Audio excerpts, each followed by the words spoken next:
Hi everyone, welcome to UrbanSake.com. My name is Timothy Sullivan, and you are watching our Sake Q&A Tuesday.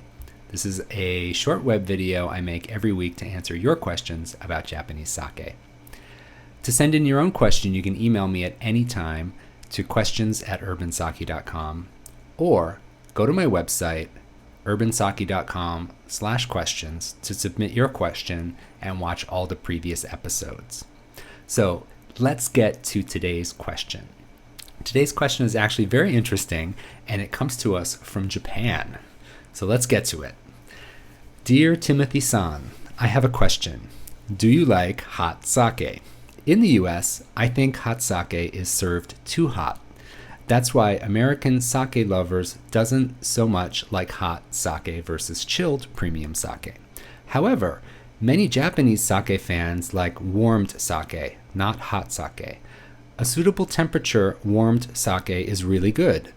The temperature range is called Nurukan by many Japanese sake fans. In the future, or one day, I hope American sake lover will become a Nurukan fan. What do you think? Thank you, Dokochan. Well, Dokochan, this is a great question, and I think that hot sake versus chilled sake is really a debate for the ages in the sake world, but I definitely have my opinions about this topic. First thing I'd like to say that I agree with you. Some Americans are getting the wrong impression about warmed sake. Sometimes sake is served too hot in the US, and people have a bad experience with it. It doesn't taste good.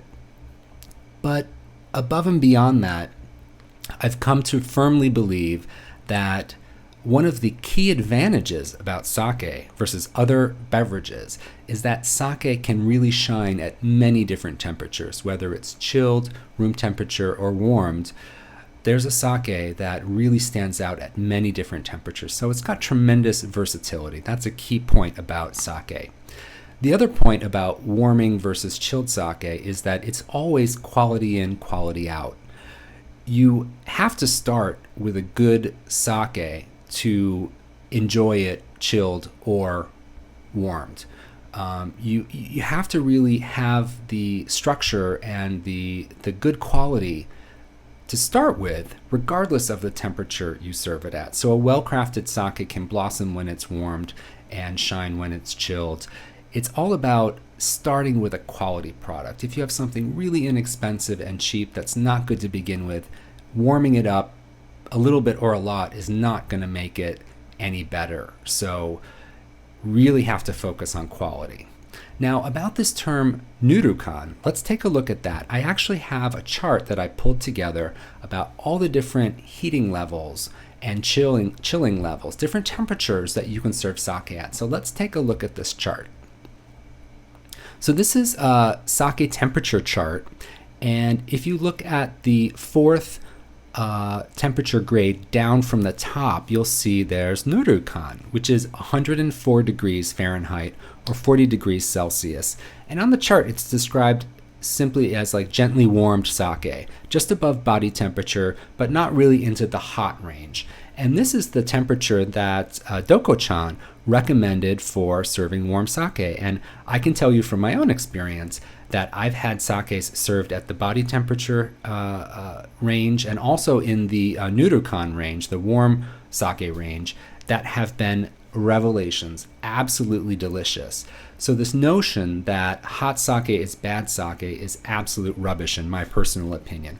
I think there are wonderful sakes that really shine and blossom when they're warmed.